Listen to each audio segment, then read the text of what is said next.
കേരളത്തെ ഞെട്ടിച്ചു കളഞ്ഞ ഷഹബാസിന്റെ കൊലപാതകവുമായി ബന്ധപ്പെട്ട് അതിന്റെ പ്രതികൾ ഇന്നത്തെ ദിവസം പരീക്ഷ എഴുതിയതായിട്ടാണ് ഇന്ന് പ്രധാനപ്പെട്ട തലക്കെട്ടുകളായി മാധ്യമങ്ങളിൽ വന്നിരിക്കുന്നത്. അഥവാ അവരെ പരീക്ഷ എഴുതാൻ അനുവദിക്കില്ല എന്ന് പറഞ്ഞുകൊണ്ട് ഇവിടെയുള്ള പ്രതിപക്ഷ വിദ്യാർത്ഥി സംഘടനകളടക്കം അവിടെയുള്ള പൊതുസമൂഹമടക്കം വലിയ രീതിയിലുള്ള പ്രതിഷേധങ്ങൾ ഉയർത്തിയപ്പോൾ പോലും കൃത്യമായിട്ട് നിയമവ്യവസ്ഥതയിൽ അവർക്ക് അതിന് അർഹതയുണ്ട് എന്നുള്ള ഒരു നിലപാട് സ്വീകരിച്ചുകൊണ്ടാണ് സർക്കാരും പോലീസും ഇപ്പോഴും അവർക്ക് SSLC പരീക്ഷ എഴുതാനുള്ള സൗകര്യങ്ങൾ ചെയ്തു കൊടുത്തിരിക്കുന്നത്. അതുകൊണ്ട് തന്നെ ഈ വിഷയത്തെ രണ്ട് തരത്തിലാണ് ഇപ്പോൾ ആളുകൾ കാണുന്നുള്ളത്. ഒന്ന്, ഷഹബാസിന്റെ പിതാവ് വളരെ വേദനയോടുകൂടി പറയുന്ന കാര്യം, വളരെ വൈകാരികമായിട്ട് പറയുന്ന കാര്യം എന്നുള്ളത് അതിങ്ങനെയാണ്: തൻ്റെ മകനെ തനിക്ക് നഷ്ടപ്പെട്ടു. തൻ്റെ മകൻ ഇന്ന് പരീക്ഷ എഴുതാൻ പോകേണ്ട ആളാണ്. പക്ഷെ തൻ്റെ മകനെ കൊന്ന കൊലയാളികൾ ഇന്ന് പരീക്ഷ എഴുതാൻ പോകുകയാണ്. ഇവിടത്തെ സർക്കാരും അല്ലെങ്കിൽ ഇവിടുത്തെ സംവിധാനങ്ങളും അവർക്ക് എല്ലാവിധ സംരക്ഷണവും ഒരുക്കുന്ന കാഴ്ചയാണ് കണ്ടുകൊണ്ടിരിക്കുന്നത്. അതുകൊണ്ട് തന്നെ തനിക്ക് വലിയ രീതിയിലുള്ള ആശങ്കകൾ ഉണ്ട് എന്ന് ആ പിതാവ് ഒരു ഭാഗത്ത് പറയുന്നുണ്ട്. പക്ഷേ ഇതിലെ പ്രശ്നം എന്നുള്ളത് മറ്റു ചിലത് കൂടിയുണ്ട് എന്നത് നമ്മൾ മനസ്സിലാക്കേണ്ടതുണ്ട്.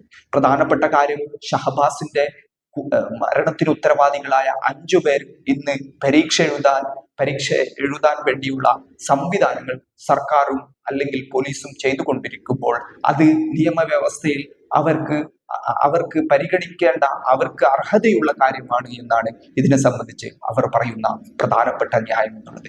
എന്നാൽ ഷഹബാസിന്റെ പിതാവ് പറയുന്നത് ഇത്തരത്തിൽ അവർക്ക് ഈ വർഷത്തെ പരീക്ഷ ഒന്ന് ഒഴിവാക്കിക്കൊണ്ട്, സാധാരണഗതിയിൽ ഒരു കോപ്പി അടിച്ചാൽ പോലും പരീക്ഷയിൽ നിന്നും മാറ്റി നിർത്തുന്ന സാഹചര്യമുണ്ട്. അതുകൊണ്ട് തന്നെ ഇത്രയും പ്രധാനപ്പെട്ട ഒരു വിഷയമായതുകൊണ്ട് തന്നെ ഈ വർഷം അവരെ മാറ്റി നിർത്തിക്കൊണ്ട് അടുത്ത വർഷം അവർക്ക് പരീക്ഷ എഴുതാനുള്ള സൗകര്യങ്ങൾ ചെയ്തു കൊടുത്തിരുന്നെങ്കിൽ കുറച്ചും കൂടി നീതിപൂർവമായ ഇടപെടലായി അത് മനസ്സിലാക്കാൻ കഴിയുമായിരുന്നു എന്നാണ് ഷഹബാസിന്റെ പിതാവ് വേദനയോടുകൂടി പറയുന്നത്.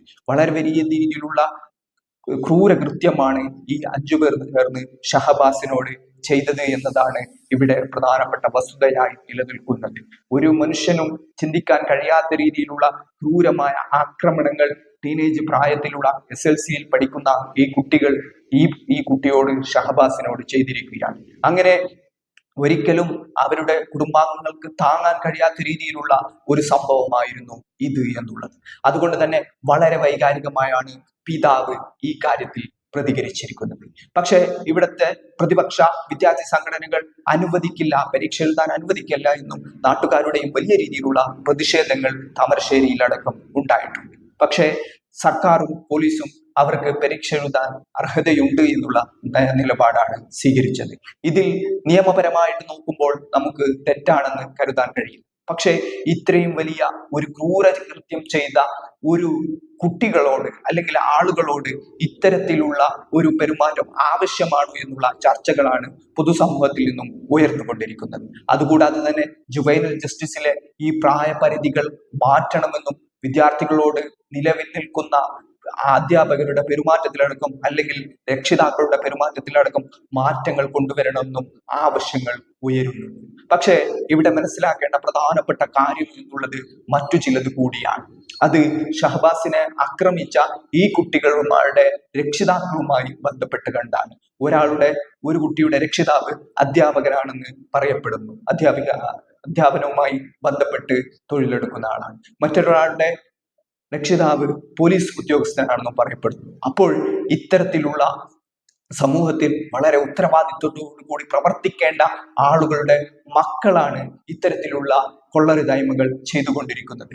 അതുകൊണ്ട് തന്നെ ഇവർ ഇത്തരത്തിൽ സ്വന്തം മക്കളെ ഏത് രീതിയിലാണ് ട്രീറ്റ് ചെയ്തിരിക്കുന്നത് എന്നതാണ് ഇവിടെ എല്ലാവരും ഉറ്റുനോക്കുന്ന കാര്യം. അതുകൊണ്ട് തന്നെ ഇത്തരം ആളുകളുടെ മക്കളായതുകൊണ്ടുള്ള ഏതെങ്കിലും പ്രിവിലേജുകൾ ഇവർക്ക് ലഭിക്കുന്നുണ്ടോ എന്നുമുള്ള ചോദ്യങ്ങൾ ഉയരുന്നുണ്ട്. നേരത്തെ 9ാം ക്ലാസ്സിലായിരിക്കുമ്പോൾ ഇത്തരത്തിലുള്ള വലിയ ആക്രമണം ഈ കുട്ടികൾ മറ്റൊരു കുട്ടിക്ക് നേരെ നടത്തുകയും അത് ഇവരുടെ സ്വാധീനം ഉപയോഗിച്ചുകൊണ്ട് കേസാക്കാതെ ഒതുക്കി തീർത്തു എന്നുള്ള ആരോപണങ്ങളും ഉയരുന്നുണ്ട്.